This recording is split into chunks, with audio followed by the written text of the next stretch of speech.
So it's fair to say that the 2024 season for Red Bull was rather inconsistent. They began the season as the dominant force, continuing on their form from 2023, before sliding back to arguably have the 4th fastest car by the time of the summer break. By the end of the season, they seem to have a bit of a resurgence, but Max Verstappen is hoping for a much more stable 2025 campaign as he goes for his 5th consecutive Formula 1 World Championship, something that only a couple of drivers have ever managed before in the sports history. But let's have a look at this article here on the F1Chronicle.com, guys. Let's see what's been said here.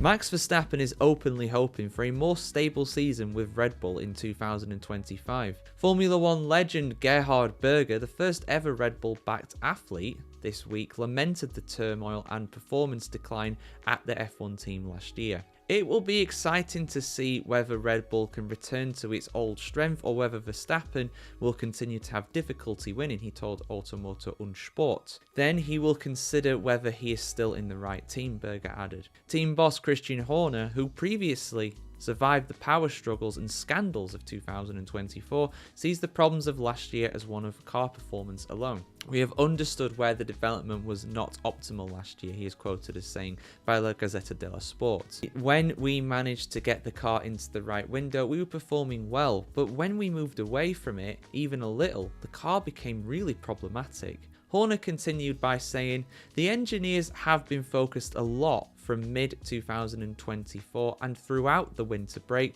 on how to widen this window, not necessarily by adding definitive performance, but simply by widening the window. And what he means by that is the window of optimal performance when it comes to setup and drivers and stuff like that. That is probably part of the reason, at least, why Sergio Perez struggled so much. He struggled to make the car perform in that window and even struggled more when he was outside of that window. Max Verstappen did a better job of it, but of course even he struggled at times as well. Curiously, technical director Pierre is not convinced of that theory, warning, by opening up that sweet spot, we might miss out on the actual potential that is theoretically available, and that is the downside of it. But consistency with the car is also important, so it's a very fine balancing act in Formula 1.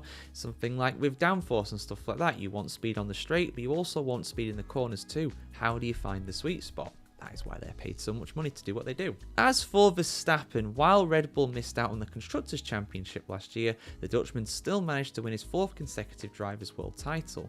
Ahead of the new season, Verstappen said, what I'm looking forward to most is seeing how competitive we are. Last year was challenging at times, he added. Of course, we had a lot of good moments, but also some difficult moments. Hopefully we can be, let's say, a bit more stable and a bit more all-round throughout the season. However, he denied any intimation that, based on the problems of 2024, his patience or approach may now be challenged. Honestly, my mindset hasn't really changed, said the 27-year-old. Of course, winning 4 titles has been a dream, more than a dream even, so I'm relaxed. I have a new teammate in Liam Lawson and I'm excited to work with him. I'm just looking forward to seeing how competitive we can be, and from there, once you realise how competitive you are, you set a target. But it's too early to tell right now. It is indeed too early to tell. They've not even revealed the car yet. They've not even done testing yet, so it's too early to tell, it really is. But to me, it seemed as though Red Bull had their car probably quite close to McLaren and Ferrari at the end of the season. I don't think they were quite on the same level overall. I know Verstappen won in Qatar, but you have to take the Verstappen factor into account when it comes to car performance. That guy in that car can perform well above where it should be normally. So we'll see how it goes for them. It's an interesting balance, and it's all these theories. I mean, for me, the turmoil behind the scene with Horner losing Adrian Newey, obviously Pierre Vaca stepping into that role and struggling really with his kind of philosophy for the car, because it clearly, that article basically says that Vaca, the guy designing the car, believes something different to people like Christian Horner and probably people like Sergio Perez as well. I don't know, Perez isn't part of the team anymore, but he was, of course, previously. So, yeah, we'll see how it gets on. I mean, for me, I think Verstappen, I was just thinking about it while I was reading that article out. I think the only guy to win 5 titles in a row currently is Michael Schumacher. Hamilton didn't do it. Fangio didn't do all of his titles consecutively. And then there's no other people who've won 5 or more. So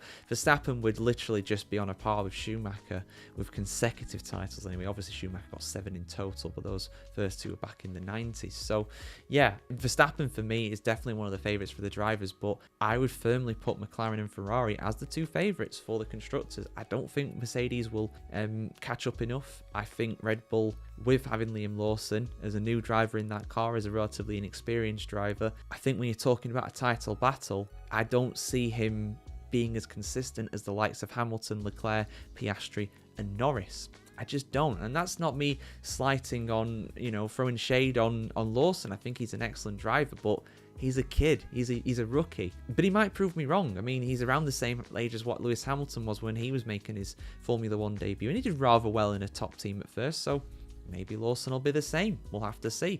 But what are your thoughts on this, guys? Where do you see Red Bull finishing in the Constructors in 2025? Do you see them winning it, reclaiming it back for the first time since 2023? Or do you think they'll struggle again as a team on the whole and lose out to McLaren or Ferrari? Thoughts in the comments below. Like and subscribe as always, guys, and we'll see you soon for some more video content here on the F1Chronicle.com. Have a great day. See you soon.